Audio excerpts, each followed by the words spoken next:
Hello, welcome back again to ADBG architects. और आज हम शेयर करेंगे आपको एक और न्यू हाउस प्लान। इस प्लान का जो फ्रंट है वो है 30 फीट और इसकी डेप्थ है 55 फीट। क्लियर। 30 बाई 55 का ये एक पूरा रेक्टेंगुलर प्लॉट है। सही है। इसमें कोई रेश नहीं है, सभी इसकी वॉल जो है वो 90 डिग्री पर है। ठीक है। और इसकी जो रिक्वायरमेंट्स हैं पहले मैं आपको वो बता देता हूँ। सबसे पहले इसमें एक फ्रंट लॉन आएगा, एक पोर्च आएगा, एक ड्राइंग रूम, एक किचन, सीढ़ी मतलब staircase from inside, lobby, puja room, 2 bedroom और उनके साथ attach store and toilet plus washing area.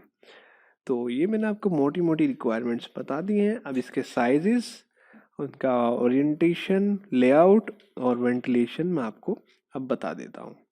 सबसे पहले बात करेंगे हम इसमें मेन गेट की। जो इसमें मेन गेट है वो ये रहेगा लेफ्ट साइड में।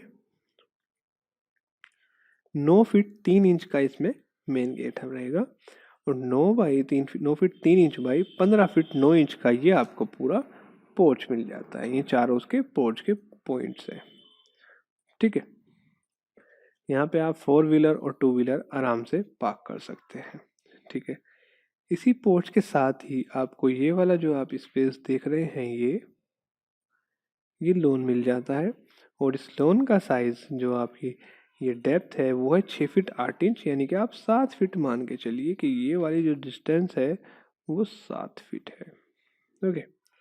बाकी ये वाली तो पूरी है ही लास्ट कॉर्नर तक। ठीक है। अब इसमें 2 एंट्रेंस है। एक एंट्रेंस है ड्राइंग रूम के थ्रू और दूसरा एंट्रेंस है मेन डोर के थ्रू। पहले मैं आपको ड्राइंग रूम बता देता हूँ। इसी लोन से यहाँ पे आपके स्टेप्स आ जाएंगे। ठीक है। यहाँ से आपको एक्सेस मिल रहा है ड्राइंग रूम में। इस ड्राइंग रूम में लेफ्ट वॉल और राइट वॉल पर 4 सीटर एंड 4 सीटर का हमने अरेंजमेंट किया है। सेंटर में आपकी आ जाएगी सेंटर टेबल। क्लियर। इसी ड्राइंग रूम से ये आर्च दे रखी है या आप यहाँ से ओपन फ्लैट कर सकते हैं। एक्सेस मिलेगा डाइनिंग या लॉबी एरिया में। क्लियर। और आप अगर चाहें तो यहाँ पे डोर भी लगा सकते हैं। अगर आपको प्राइवेसी ज़्यादा करनी है तो आप ये ओपन हटा करके यहाँ पे डोर लगा सकते हैं। क्लियर। अब जो हमारा मेन डोर है, आप जैसे पोर्च से आगे जाएंगे तो ये वाले पोर्शन में आप जो है ग्रीनरी या प्लांट्स लगा सकते हैं और यहाँ पे आ जाएगा आपका डोर। ठीक है। इस डोर में जो आप एंट्रेंस के बाद आपको मिल जाती है पूरी लॉबी 20 बाई 13 फीट 3 इंच की। 20 फीट ऐसे लेंथ में और 13 फीट 3 इंच ऐसे डेप्थ में ये पूरी रेक्टेंगुलर लॉबी मिल जाती है। इस लॉबी में सबसे पहले है आपका staircase. First step, second step, third, fourth and soon इस तरीके से लगभग यहाँ तक आएगी।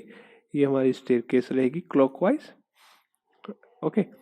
देन इसके बाद इसी लॉबी से कनेक्ट है आपकी पूजा स्पेस।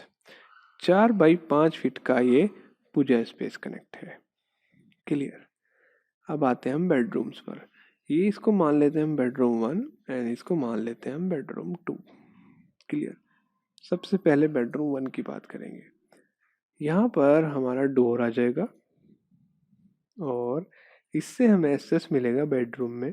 10 बाई 12 फीट का जो है आपका ये बेडरूम रहेगा और इसी बेडरूम में क्योंकि हमें अटैच करनी है टॉयलेट, तो ये वाला जो आप डोर देख रहे हैं ये 2.5 फीट का हम यूज़ करेंगे और 6 feet 9 inch by 5 feet 10 inch की यहाँ पे टॉयलेट अरेंज कर रखी है।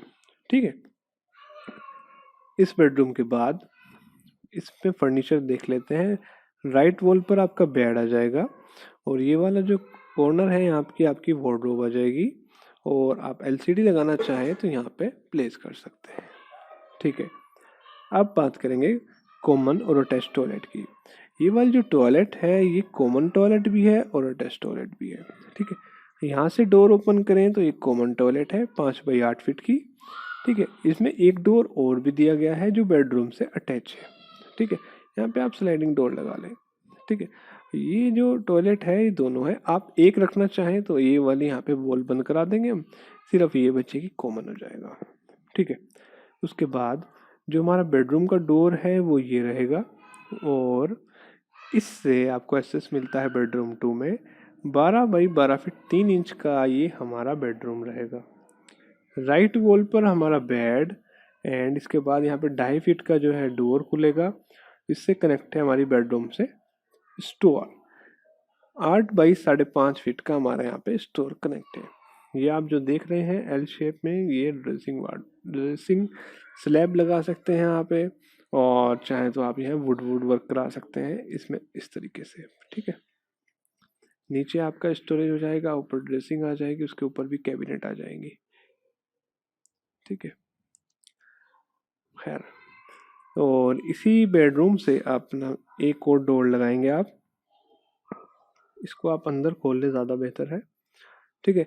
ऊपर से ऊपर OTS है तो ये वॉशिंग में और ओपन में यूज़ होगा। बाकी इसका साइज़ 9 बाई 6 फीट है, ठीक है। वॉशिंग में भी आप इसे यूज़ कर सकते हैं और ओपन एरिया में भी आप इसे यूज़ कर सकते हैं। तो मैंने इसके सारे साइजेस, लेआउट बता दिया है। अब मैं आपको इसका वेंटिलेशन बता देता हूँ कि वो कहाँ पर सही है और किस हद तक सही है। ओके, सबसे पहले बात करेंगे मैंने आपको इसमें किचन नहीं बताई है। यहाँ से एक डोर आएगा, 3 फीट का डोर, और 7 फीट 9 इंच बाई 12 फीट की इसमें किचन रहेगी, लाइक दिस। ओके, तो वेंटिलेशन की बात करते हैं। सबसे पहले शुरू करेंगे हम ड्राइंग रूम से। इस ड्राइंग रूम में 2 विंडोज़ हैं, एक ये विंडो, एक ये विंडो। क्योंकि फ्रंट में ओपन है, सारा वेंटिलेशन आ ही रहा है, तो इसमें कोई मसला नहीं है। ड्राइंग रूम का वेंटिलेशन बहुत ही इजीली हो जाएगा। क्लियर। सेकंड, ये जो हमारी किचन है, इस किचन में ये आपकी विंडो आएगी और इसका वेंटिलेशन ओपन से हो जाएगा। ये हमारा सेकंड भी चेक। Third, lobby. लॉबी में ये वाला जो आप पोर्च का स्पेस देख रहे हैं, यहाँ पे विंडो आएगी, इसके थ्रू भी कुछ हद तक इसका वेंटिलेशन हो जाएगा। बाकी इसके प्रॉपर वेंटिलेशन के लिए हम क्या करेंगे, यहाँ पर हम एक विंडो लगाएंगे, ठीक है, जो इसमें शो नहीं है। इसके थ्रू इस लॉबी का वेंटिलेशन हो जाएगा, क्योंकि ये वाला जो स्पेस है वो ओपन है और पोर्च में कोई भी वॉल ऐसी नहीं है जो हमारे वेंटिलेशन को रोके, ठीक है। उसके बाद पूजा में हमें वेंटिलेशन की ज़रूरत नहीं है, बाकी ये क्लियर वेंटिलेशन हमें यहाँ से इसमें अवेलेबल है, सही है। इस लॉबी में आप अगर और वेंटिलेशन लेना चाहें तो जो स्टेयरकेस के बीच की ये वाला स्पेस है, क्योंकि स्टेयरकेस तो ऐसे आगे कंटिन्यू होगा, तो ये वाला स्पेस आप जो है ओपन छोड़ सकते हैं, इससे लॉबी का वेंटिलेशन हो जाएगा। क्लियर। उसके बाद जो ड्रेसिंग में तो बिल्कुल ज़रूरत नहीं है वेंटिलेशन की, वो तो हमारी लाइटिंग ही रहेगी अलग से, इलेक्ट्रिक लाइट। और उसके बाद बेडरूम में, टॉयलेट में, दूसरे बेडरूम में, दोनों टॉयलेट में वेंटिलेशन के लिए हमने क्या किया है, ये जो कॉमन एरिया आप देख रहे हैं ये हमने ओपन छोड़ दिया है, OTS। उस स्पेस पे छोड़ा है हमने, उस जगह पे छोड़ा है जहाँ पे ये चारों पॉइंट जो है, चारों स्पेसेस मैच कर रहे हो। इस बेडरूम में ये विंडो आएगी और इसका वेंटिलेशन इस ओपन एरिया से होगा। उसी तरीके से इस टॉयलेट में ये वेंटिलेटर लगेगा और इसी ओपन से इसका वेंटिलेशन होगा। उसी तरीके से इस बेडरूम में भी ये विंडो आएगी, इसका वेंटिलेशन ओपन से होगा। सेम इस टॉयलेट में भी ये वेंटिलेटर लगेगा और इस वेंटिलेटर से, इस ओपन से इसका वेंटिलेशन होगा। वेंटिलेशन के लिहाज से इस पर हम टिक लगा देते हैं, कोई मसला नहीं है इसमें वेंटिलेशन का। और आपके प्लॉट साइज़ अगर 30 बाई 55 का है तो आप इससे रेफरेंस लीजिए। 2 BHK सेट इसमें बहुत अच्छा बन जाता है, और इससे बड़ा प्लॉट हो तो और काम में करने में मज़ा आएगा।